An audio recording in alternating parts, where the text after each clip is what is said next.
आज मैं आप लोगों को सातवाहन वंश के बारे में कुछ बताऊंगा। लेकिन इस सातवाहन वंश इतिहास में इसलिए भी महत्वपूर्ण है कि इसने सर्वप्रथम भूमि अनुदान प्रथा की शुरुआत की। यह भूमि अनुदान प्रथा आगे की शताब्दियों में महत्वपूर्ण परिवर्तनकारी साबित हुआ। खासकर राजपूत काल में यह भूमि अनुदान प्रथा ही छोटे छोटे राजाओं के उत्पन्न होने और राजपूतों के उत्पन्न होने की गाथा बनी।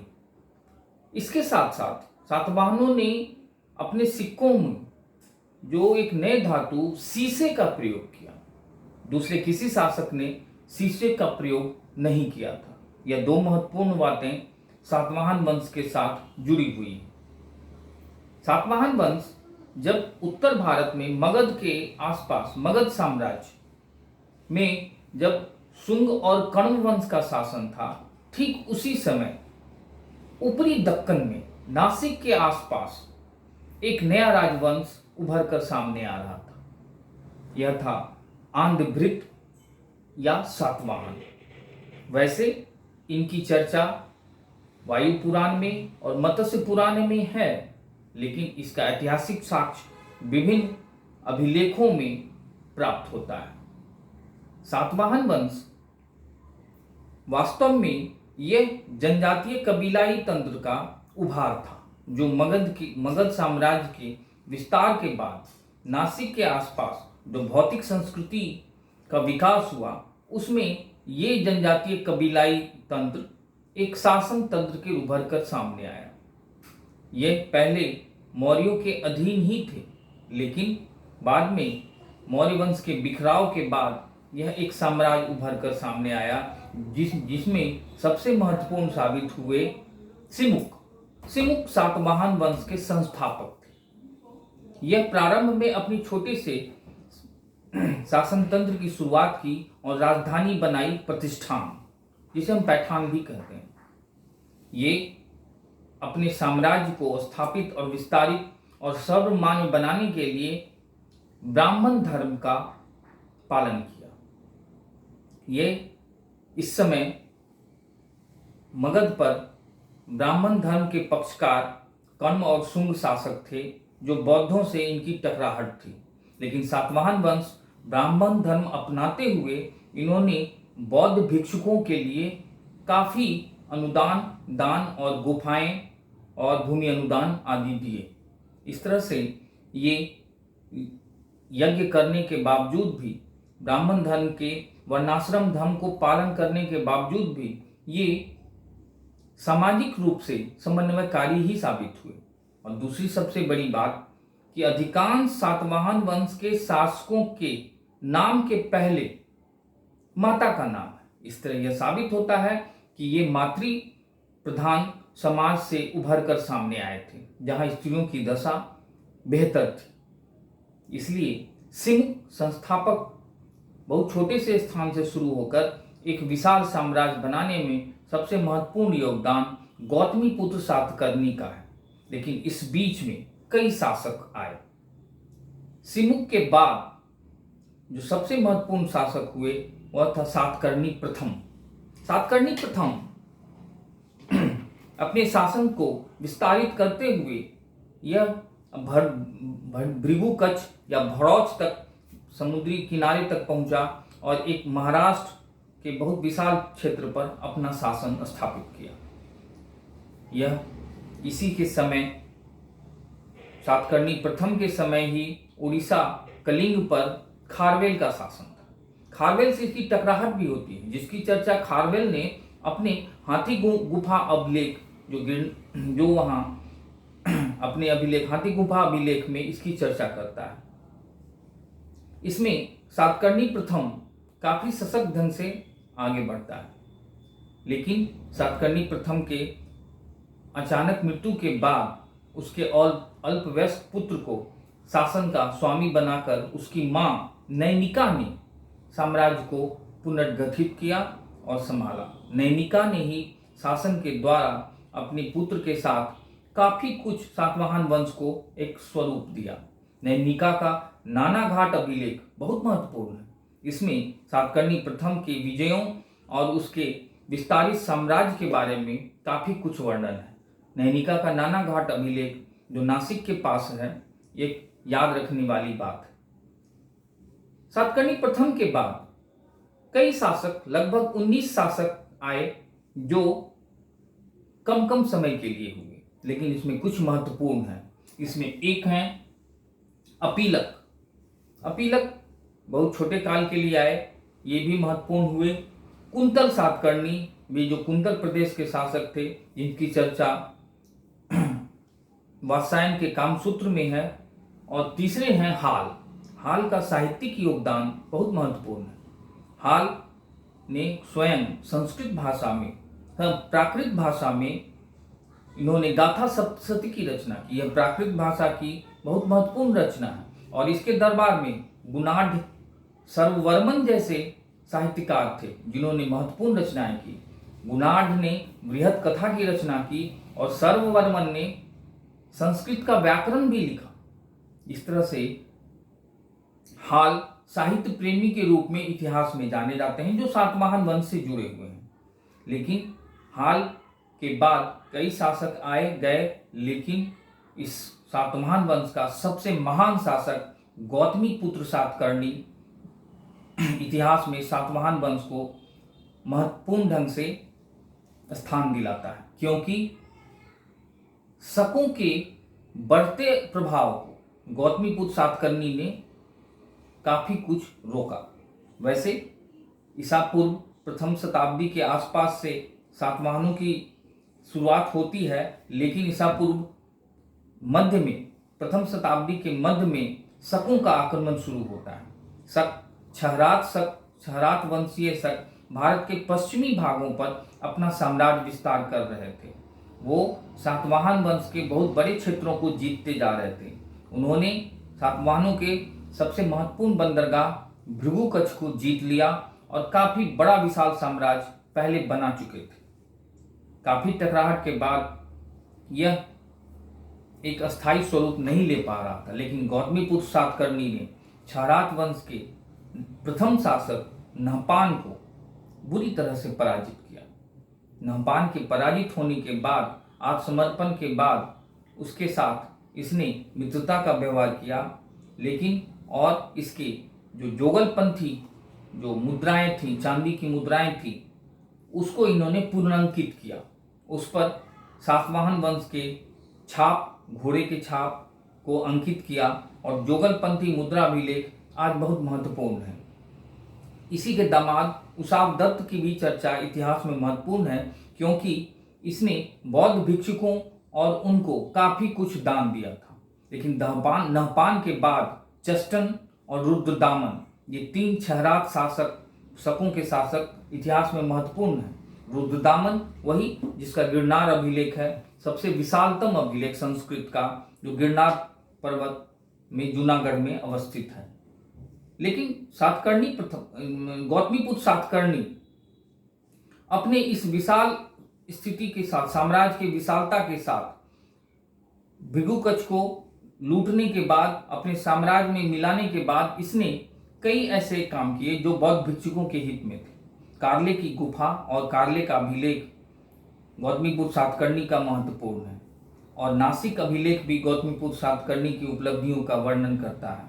गौतमीपुत्र सातकर्णी के बाद जो महत्वपूर्ण शासक हुआ वह था वशिष्ठी पुत्र पुलुमावी। वशिष्ठी पुत्र पुलुमावी, वशिष्ठी उसकी माँ का नाम था, उसका पुत्र पुलुमावी, जो काफी विस्तारित ढंग से अपने साम्राज्य को बचाने की कोशिश की, लेकिन इसका मुख्य ध्यान वाणिज्य और व्यापार के विस्तार पे था। क्योंकि भृगुकच्छ पश्चिमी दुनिया के साथ व्यापारिक तंत्र से जुड़ा हुआ था।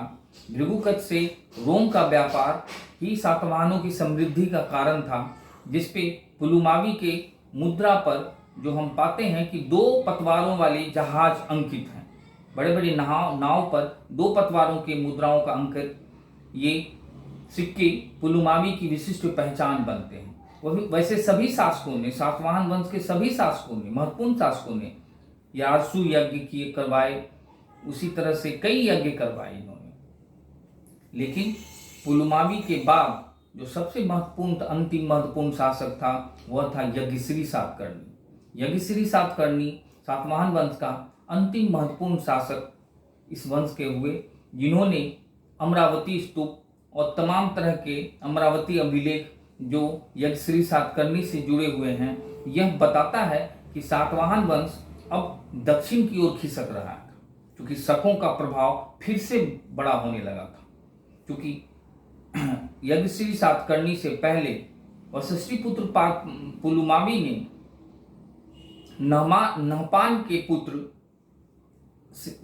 चस्टन की पुत्री से अपना विवाह कर वैवाहिक संबंध के द्वारा एक अस्थाई स्थापित किया था। लेकिन उसके बाद रुद्रदामन के आने के बाद शकों का साम्राज्य विस्तारित होने लगा, जिससे सातवाहन वंश के नासिक और उसके आसपास के क्षेत्रों से यह दक्षिण की ओर कर्नाटक ऊपरी बेल्लारी तक इनका साम्राज्य विस्तार हो रहा था।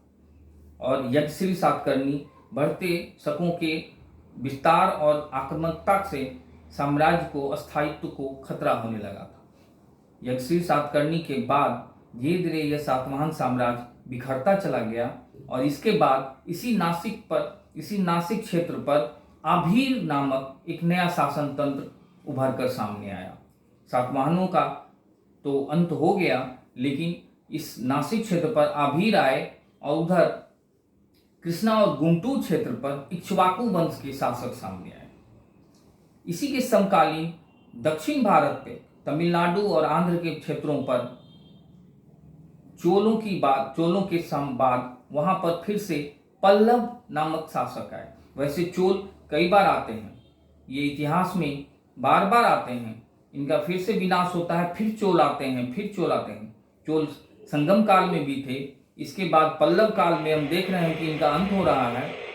लेकिन पल्लवों के बाद कई सालों के बाद फिर से चोल आते हैं। इस तरह से हम देख रहे हैं कि यह पूरा सातवाहन वंश